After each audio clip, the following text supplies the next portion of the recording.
All right, let's get right into it. For decades, our entire digital world, I'm talking everything from your bank account to top secret government files, has been protected by a lock, a very, very good lock. But a new kind of key is being forged, one that threatens to open every single one of them. We're talking about quantum computers, and this is the story of the race to secure our world before they arrive. And if you're wondering where the first major heist of the quantum age might go down, you really only need to ask this one simple, pretty tantalizing question. It gets right to the heart of the whole problem. Because inside a machine that looks something like this lies the potential power to crack the original Bitcoin wallets. Yeah, we're talking about the million or so coins that belong to its mysterious creator, Satoshi Nakamoto. A prize worth hundreds of billions of dollars, just sitting there, waiting for the right key. And that potential heist, well, it makes the world of cryptocurrency the perfect place to understand this looming threat. You could say it's a real-world test case for a much, much larger problem. So why is crypto the canary in the coal mine here? Well, the most popular blockchains, Bitcoin and Ethereum, they're built on an algorithm called the elliptic curve digital signature algorithm, or ECDSA. Now, it's brilliant against today's computers, but a powerful quantum computer, it could slice right through it. And what's really fascinating is this whole problem of lost coins. These are wallets where the owner has lost their private keys, so they can't move the funds. They can't upgrade to a new quantum-safe standard. And that makes Satoshi's hoard and countless other lost wallets a total sitting duck. The scariest part? Cracking a lost wallet isn't like robbing a bank. Legally, it's a huge gray area. With no owner to press charges, the coins could simply become yours. But look, this isn't just about crypto and digital gold. The exact same vulnerability applies to pretty much every piece of encrypted data on the planet, and adversaries are already making their move, using a strategy with a name that is chillingly simple. Harvest now, decrypt later. Yep, it's exactly what it sounds like. Right now, nation-states and some pretty sophisticated attackers are just siphoning up huge volumes of encrypted data. It's totally unreadable today, but they're not trying to read it today. They're stockpiling it, just waiting for the day they can. The logic behind it is devastatingly simple. Step 1, copy encrypted data as it's flying across the internet. Step 2, store all those scrambled bits on massive servers. Step 3, wait for what the experts are calling Q-Day, the day a cryptographically relevant quantum computer, a CRQC, becomes a reality. And then step 4, unlock everything.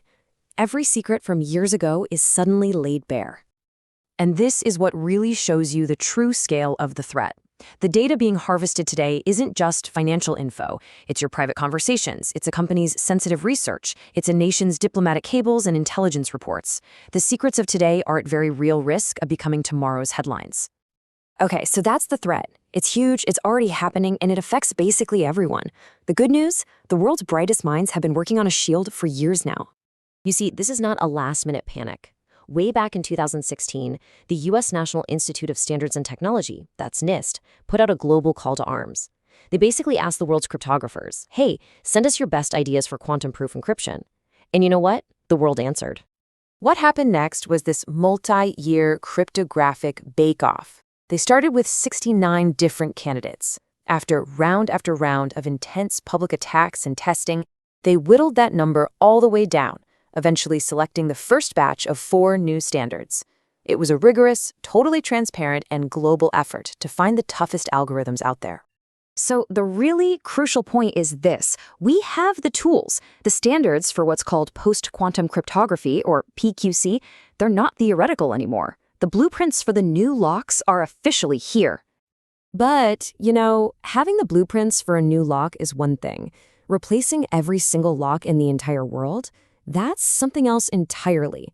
This is where the challenge shifts from theoretical math to a massive real-world engineering problem. And let's be super clear here. This isn't like your phone getting a simple overnight software update. No, this is a fundamental overhaul of the digital plumbing that underpins our entire global infrastructure. It's a migration on a scale that's almost hard to wrap your head around. Just how big are we talking? Well, a White House report put the price tag at over $7 billion. And get this, that's just for the U.S. government's most critical systems. It's a staggering number that gives you a real sense of the sheer financial and logistical mountain we have to climb. This is exactly why a simple patch just won't cut it. This roadmap from Australia's National Science Agency, the CSIRO, shows just how complex this really is. You can see it's not one task, but a whole cycle of interconnected challenges, from analysis all the way to implementation, that all have to be solved together. Let's just zoom in on a few of these steps you see here. First, you've got cryptographic asset discovery, which is just a fancy way of saying finding every single piece of old, vulnerable code buried in your systems. Then, a trusted transition, making sure you don't accidentally create new backdoors when you upgrade. You also have to build future systems to be crypto-agile, so the next upgrade isn't this hard. And finally, every single step needs massive scale test and validation. Each one of those is a monumental job in itself. So, okay, we have a solution, and we understand it's a massive, massive job. But there's one final twist in this story. Just as we're getting a handle on the scale of the problem, the timeline to solve it seems to be shrinking rapidly. See, on one side, you've got the official government roadmaps. NIST says we should stop using the old crypto by 2030 and then ban it completely by 2035. But on the other side, you've got the people who are actually building these machines.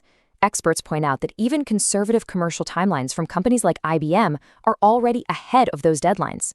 The reality on the ground is just moving faster than the policy. And then came this bombshell. In May of 2024, Google's quantum research team announced that they'd figured out how to break today's encryption using 20 times fewer resources than they thought was needed just a few years ago. Let that sink in for a second. That is a massive, landscape-shifting leap. Now, how in the world did this happen so fast? Well, it's really a combination of two things. First, smarter algorithms. Researchers are just finding way more efficient ways to run the code. And second, better error correction. This is the really crucial part. They're getting much, much better at making quantum computers stable and reliable, which, was always the biggest hurdle. These are real, tangible breakthroughs. Which, of course, brings us all the way back to the central question. The threat isn't some far-off sci-fi concept anymore. The tools to defend ourselves are here, but the migration is one of the biggest technical challenges humanity has ever faced. And all the while, the clock is ticking louder and faster than anyone expected. The quantum age is coming. The only question left is, will we be ready for it?